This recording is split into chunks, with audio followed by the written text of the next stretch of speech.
Hey, you guys, it's fund drive time again at the Institute. Help me pay my writers.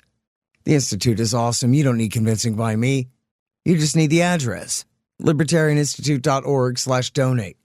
Check out all the great kickbacks, including our latest book, Israel, winner of the 2003 Iraq Oil War by Gary Vogler. And we've got $10,000 in matching funds, so you can double your support without even trying. And William Van Wagenen's Syria book is almost done, too. It's so good, just you wait. But it does take resources to edit and publish these books, so your help is greatly appreciated. I'm working on Provoked every day, I promise.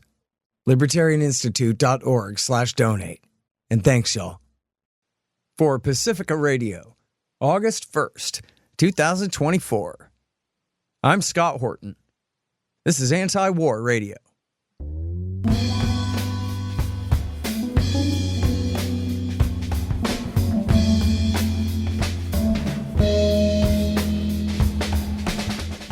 All right, y'all, welcome to the show. It is Anti-War Radio. I'm your host, Scott Horton. I'm editorial director of Antiwra.com and author of the book, Enough Already, Time to End the War on Terrorism.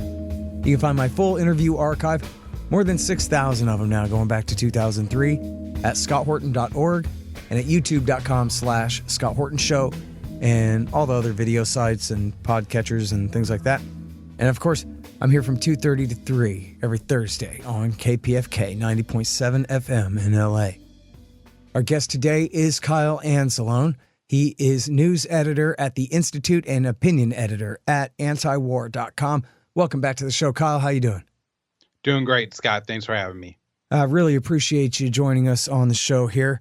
So, as always, I'm writing a book about the new Cold War with Russia, so I got to make sure and cover Israel-Palestine on my radio show all the time because it's so important, and this horrific war is still going on, even though it has taken a back seat in the news cycle. We're going to do our part to keep it going here.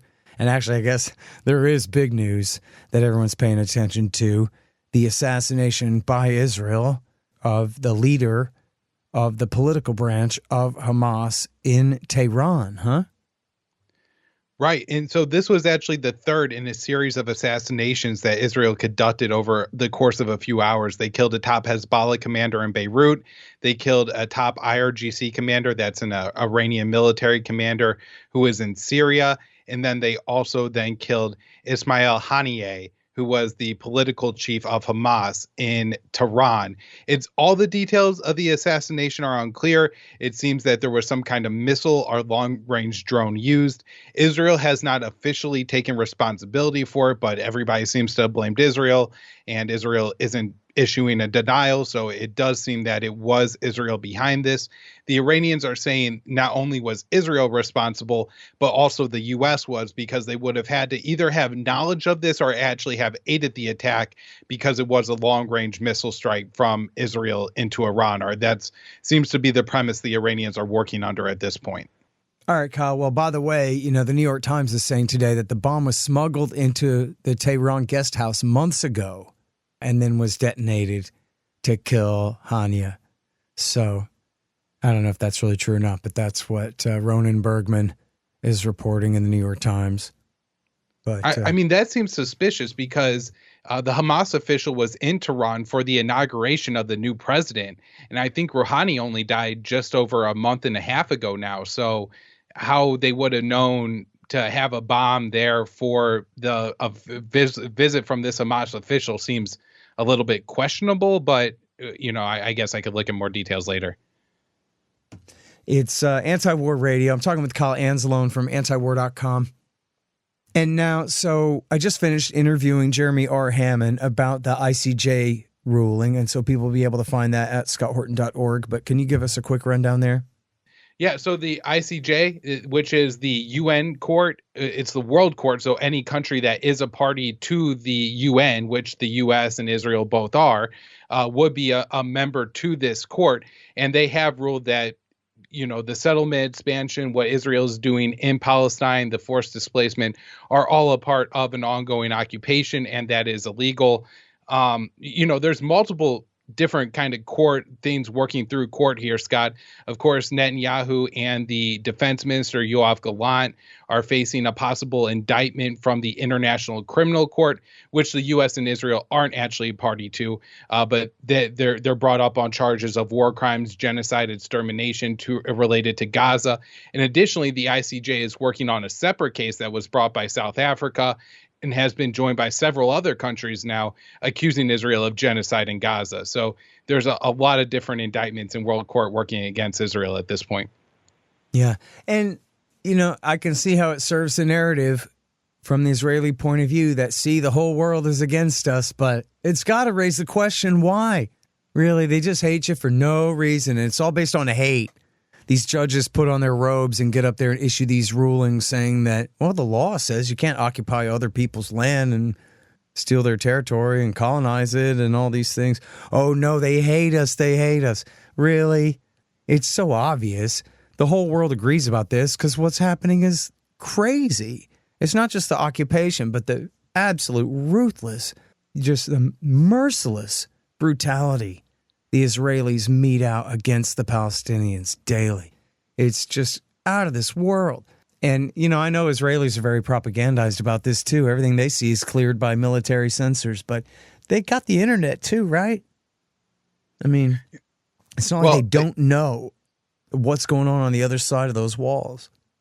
Right. And Scott, you probably make a good point there about from Israel, from the perspective of Israelis, this probably does add to the government propaganda narrative that Israel is uniquely targeted, Jews are uniquely targeted by the world, and therefore you have to have the state of Israel to protect you, or see all these international institutions will just target you.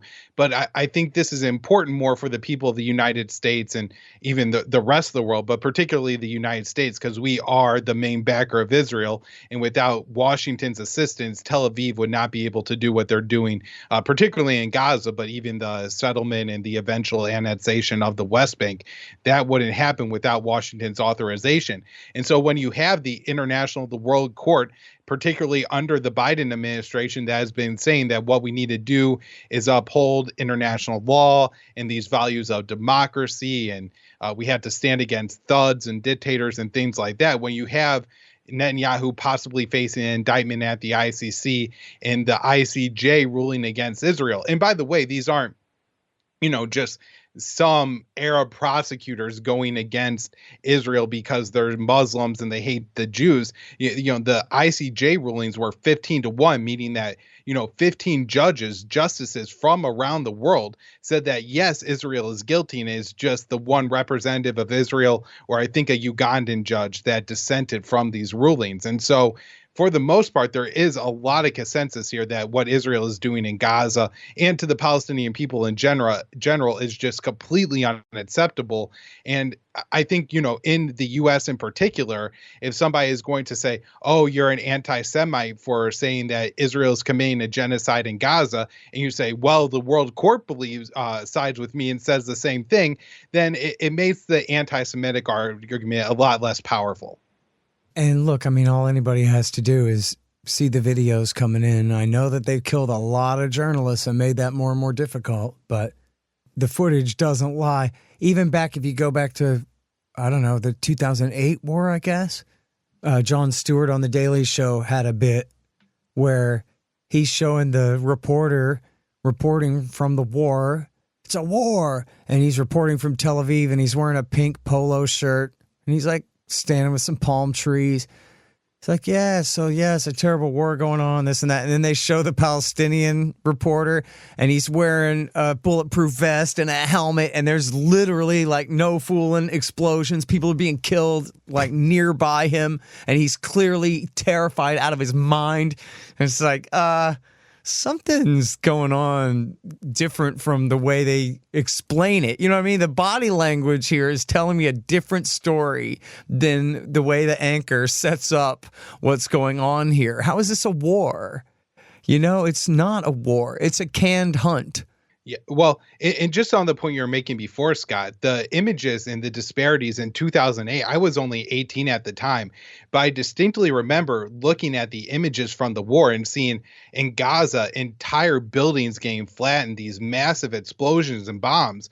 And then if you look at the Hamas rockets that were landing in Israel, which we're told are aimed at wiping out the Jewish people entirely.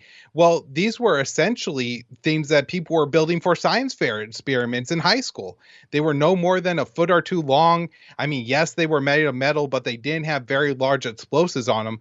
I remember at the time, I think there was a Palestinian who was explaining that unless the Hamas rocket actually hits somebody in the head, it's not a lethal strike. This isn't what Hamas was doing. They don't have these major rockets. That's why the reporters are standing in Tel Aviv in polo shirts, where in Gaza, they're in full bulletproof Kevlar vests and war helmets and everything like that on, because it's a real war in Gaza. And that real war in Gaza is still going on.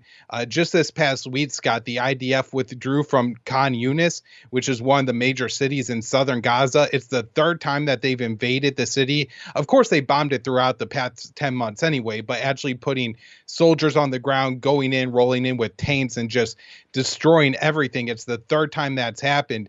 And the Civil Defense Forces report after the Israelis left, they went in and just found bodies everywhere, at least 300 of them total. And a lot of the bodies were pulled out of graveyards and things like that.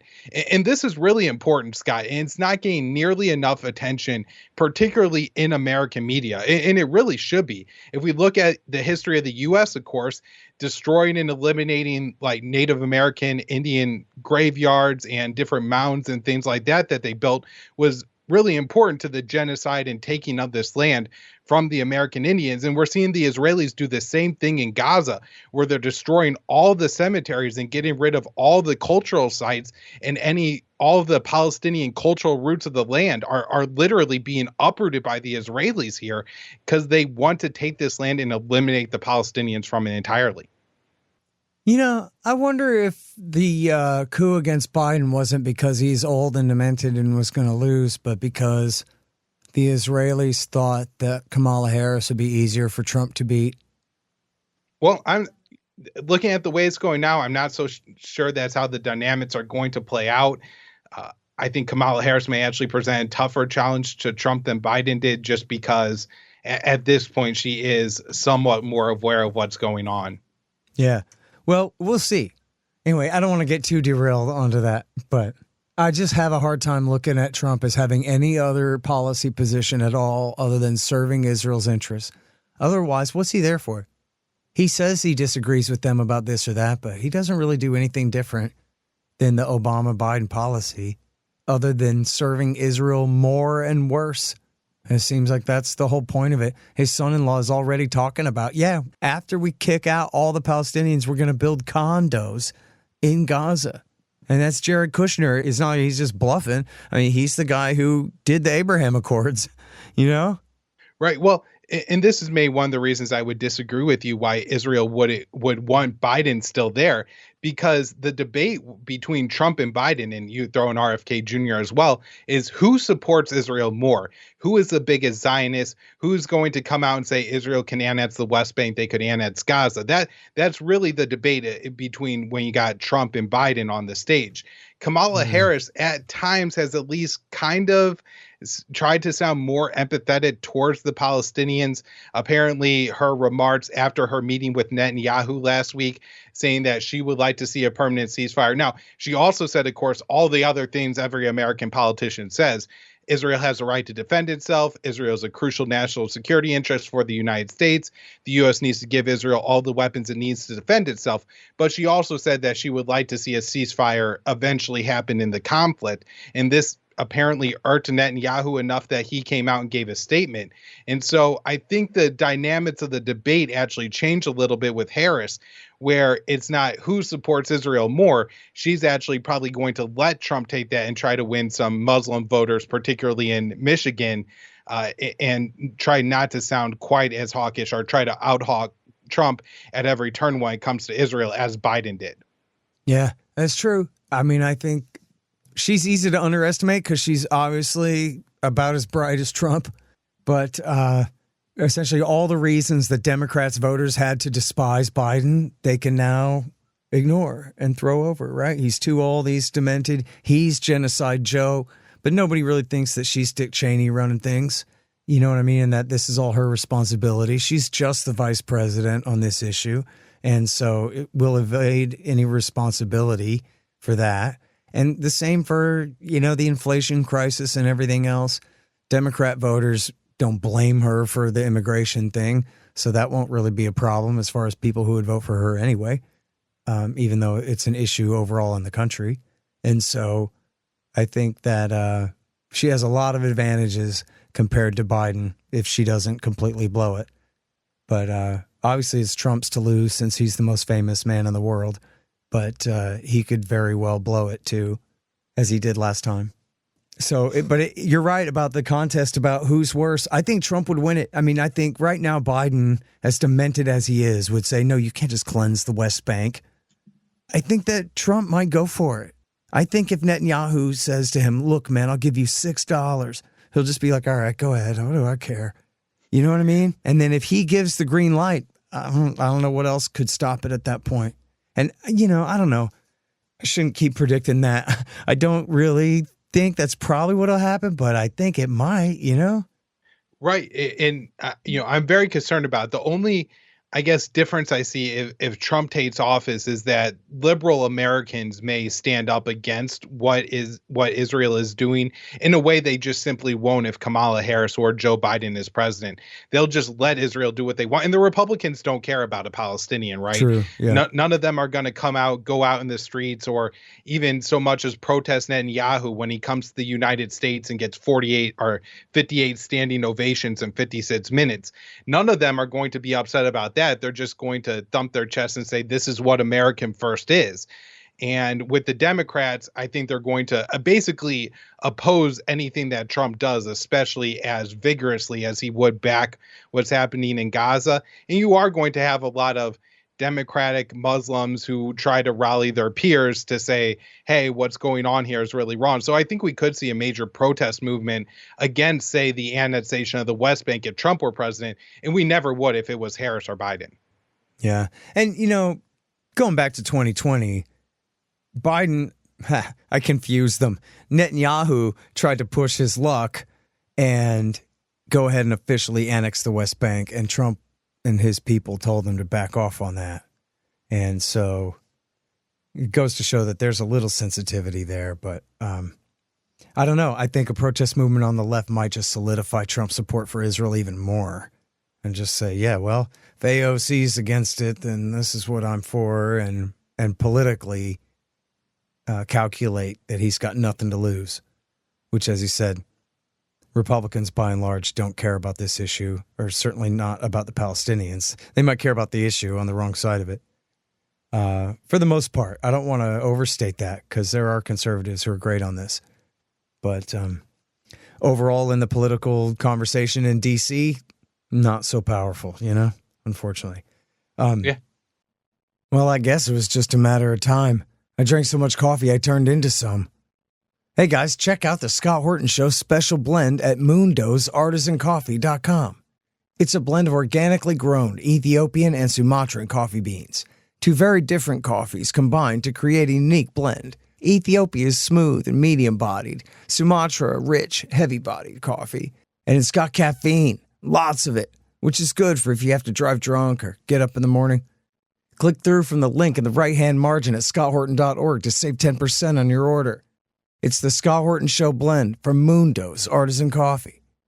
Hey guys, I had some wasps in my house, so I shot them to death with my trusty Bug Assault 3.0 model with the improved salt reservoir and bar safety. I don't have a deal with them, but the show does earn a kickback every time you get a Bug Assault or anything else you buy from Amazon.com by way of the link in the right-hand margin on the front page at scotthorton.org. So keep that in mind. And don't worry about the mess. Your wife will clean it up. Well, folks, sad to say, they lied us into war. All of them. World War I, World War II, Korea, Vietnam, Iraq War I, Serbia, Afghanistan, Iraq War II, Libya, Syria, Yemen. All of them. But now you can get the ebook, All the War Lies, by me for free. Just sign up for the email list at the bottom of the page at scotthorton.org or go to scotthorton.org/subscribe. Get All the War Lies by me for free, and then you'll never have to believe them again. All right. Well, so I don't know, man. I read this thing about that there was a big riot in Israel recently. Kyle, was that an anti-war protest? No, unfortunately, Scott, it was not. So over the past week, what happened was there was an inmate this was a Palestinian inmate taken from Gaza who was at an Israeli detention facility. And it has been widely reported, particularly over the past 6 months, as Palestinians who were put in these facilities have then been released, that there was major torture going on in these facilities. Beatings to the point where people were dying, people were being kept in handcuffed, blindfolded, wearing diapers all day long. This was leading to serious infections that, if not amputations, would actually cause sepsis and death. But the worst of those accusations was there was widespread rape going on in these facilities. And it does appear that that has been confirmed. There was one inmate who was violated so substantially he was not able to walk anymore. And this led Israeli military police to go and arrest the Israeli soldiers who perpetrated that crime. And as they tried to arrest those soldiers, and they actually did, they arrested, I believe, 10. Now 2 of them are out, but the other 8 are still behind bars. And this led to a riot, including Israeli members of the Knesset going and trying to break into the facility to protest the arrest of these soldiers. That's completely crazy.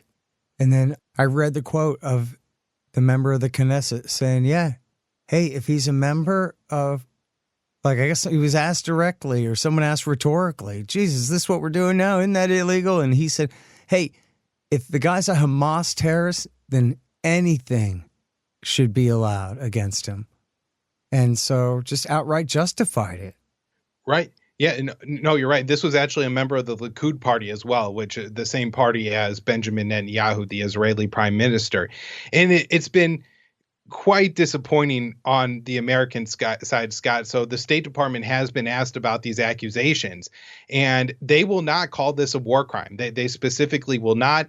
They say they believe it's a violation of Israeli law, but the Israelis are coming out and saying that they don't think it's a violation of their law because this man wasn't Jewish, and because he's a Palestinian, it's not a crime to perpetrate this against him. And so they're allowed to do it. And they're actually discussing bills within the Knesset to make this officially legal. And there should be no surprise to this whatsoever.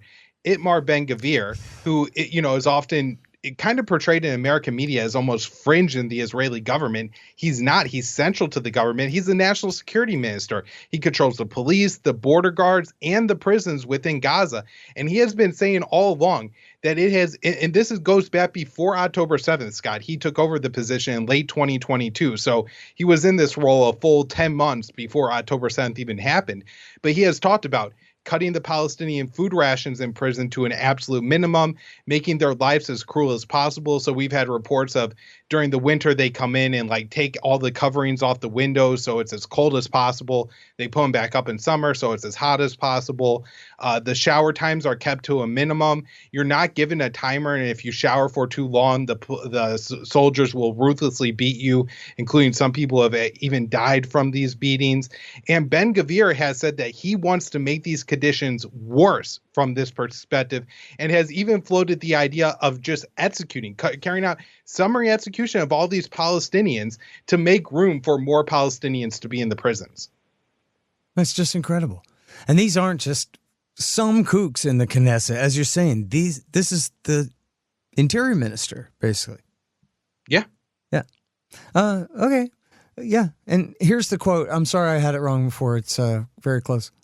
Everything is legitimate to do. Asked if it was okay to rape this prisoner with an object.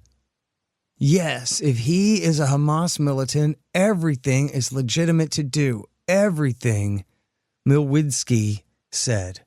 And maybe he's not a minister, but still, that is on the floor of their parliament. It's just incredible that America has anything to do with this country or backing them. It's completely really, crazy. this is the worst kind of things that you read going on in the Libyan prisons after the fall of Gaddafi, where they were, just conducting these kind of mass rapes and sexual assaults of all these different prisoners. They had people who are migrants just trying to transfer Libya versus, the people who were actually there and fighters and things like that. But, we're talking about like mass rapes with metal objects and stuff are just the cruelest things you could do to people. And it's being done in Israel by the country that we regularly say is one of the most moral in the world and shares all of our values. And that's why we have to support them. I guess for the last topic, let's talk about the strikes in Iraq. America's been bombing Iraq for 33 years, and it's not as constant as it used to be. But that's a long time to be bombing a country. So what's going on there, and what does it have to do with this being all Israel's fault, of course? Yeah, and that's my entire lifetime, Scott. So if I were born in Iraq, I feel like there's almost no way as a young male who has grown up through all these wars that I would still be alive. But if I were, America would have bombed my country essentially every single year of my lifetime. That's just an incredible stat. And of course, the situation in Iraq hasn't gotten any better. And so you have to wonder, what do the Americans think they're accomplishing? Now, this latest strike was against the Popular Mobilization Forces, or the PMFs. And these are the Shia militias that were formed largely by the Iranians. The Iranian Quds Force, General Soleimani put a lot of this together. And it was used to fight the Islamic State. And so for a time, these were effectively America's most effective allies in Iraq at fighting the Islamic State and pushing them out of all these cities, including Mosul and back across the border into Syria. But now they want the Americans out of their countries. And about a week ago, there was a couple strikes on U.S. bases, rocket strikes on U.S. bases in Iraq and Syria. No American soldiers were hurt. No American soldiers were injured. But of course, America responds to this by carrying out an airstrike in Iraq that killed an estimated 4 members of the PMFs. And of course, they're considered a member of the Iraqi security forces. So this would be like, killing a member of a National Guard in the U.S. or something like that. And the Iraqis are very upset about this, and it's renewing the, massive calls, particularly from the PMF and other militias, to have the Americans get the hell out of their country once and for all. So, and they're striking Yemen, of course. Israel hit Yemen in response to that drone attack. We've got continual, escalations. Did we ever find out who for sure was behind that rocket strike in Golan that led to an escalation there against Hezbollah in Lebanon? No, there's a lot of speculation around this, Scott. Of course, the Israelis say it was a Hezbollah directed rocket attack on a child soccer game that killed 12 members of the Druze community in the Golan Heights. And this is important because the Druze of the Golan Heights believe they are Syrian citizens. The Golan Heights is, of course, Israeli-occupied territory from Syria. So these aren't even people who identify as Israelis. One might imagine that Hezbollah would see what Israel has done in Gaza, including bombing children playing soccer, and maybe do that in retaliation. I'm not saying that Hezbollah is a moral army and they would never kill children, but this really, this wouldn't be seen by the Israeli people as targeting the Israelis. It was targeting people who recognize themselves as Syrians. So it seems unlikely it was a direct Hezbollah attack. So the speculation, either it was a Iron Dome misfire, or maybe the Iron Dome hit a Hezbollah rocket and it caused it to change directions or something and end up hitting this soccer field. Either way, the Israelis are just basically selling it to the Americans as this was a direct attack on Israeli children by Hezbollah intentionally. Yeah.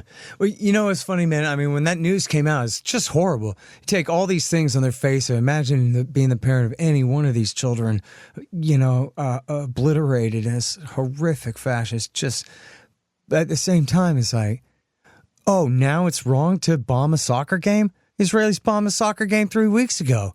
And the same day that came out, there's all different headlines about the Israelis doing airstrikes on civilians, blowing people to pieces, just absolutely relentlessly for almost a year straight now. And so they themselves are essentially saying how wrong they are by crying such crocodile tears about these poor Druze that were killed, which, as you say, if it was by Hezbollah, it must have been accidentally anyway. Right. just And goes to show what a disgrace Netanyahu and his regime is. it gets even worse, Scott, because after the strikes happened, of course, there's going to be a funeral for the children, and the community asked the Israelis not to politicize the event, but Israeli ministers, including Bezalel Smotrich, still attended the funeral and made a whole political show out of it. And so not only are these children dead, but now you've disrespected the families and not allowed them to mourn in the way they choose. Yeah. Well, and speaking of Trump's horrific Zionism and what it portends, he already recognized the Israeli occupation, seizure, annexation of the Golan Heights, which is occupied territory, which they illegally stole in 1981, back in 67, but I guess officially annexed in 81. And now Trump has officially recognized that and Golan as Israeli territory, which is contrary to all the international law and everybody else's understanding of the situation, including, as you said, the people of the Golan Heights who've been kidnapped by the Israelis in this way. I guess it's just a matter of time before they're cleansed and all their farmland stolen too. But importantly, Trita Parsi pointed this out on Twitter. And of course, this obviously isn't the main intention of the whole killing of these 12 children. It's on the death of them. But if you look at the Biden administration statements in response, they've referred to the Golan Heights as Israeli territory. So they seem to have effectively adopted the Trump administration policy of recognizing Israelis' sovereignty over the Golan Heights. Antony Blinken's State Department did that? Amazing. I wonder if Joe Biden was conscious for that. I'm sure he was. Yeah, well, apparently, Scott, one of the few things that Joe Biden is still actively involved in is foreign policy. And, this shouldn't be surprised, even if he is senile. The one thing that Joe Biden has been consistent about in his about 5 decades, either in Capitol Hill or the White House, is that he loves Israel and that he is a massive Zionist. And he believes that if Israel didn't exist, the United States would have to create Israel for the United States' own benefit. Yeah. He never explains. Right? Like, well, they helped us back Al-Qaeda in Syria, I guess. If you call that assistance, even though Obama was doing that for them in the first place, geez, that kind of cancels out. What else you got? Nothing. All right, well, we're over time and got to go. But really appreciate your time on the show, as always, Kyle. Good stuff. Thank you, Scott. All right, you guys, that's Anti-War Radio for today. I'm Scott Horton. I'm here every Thursday from 2:30 to 3 on KPFK 90.7 FM in LA. See you next week.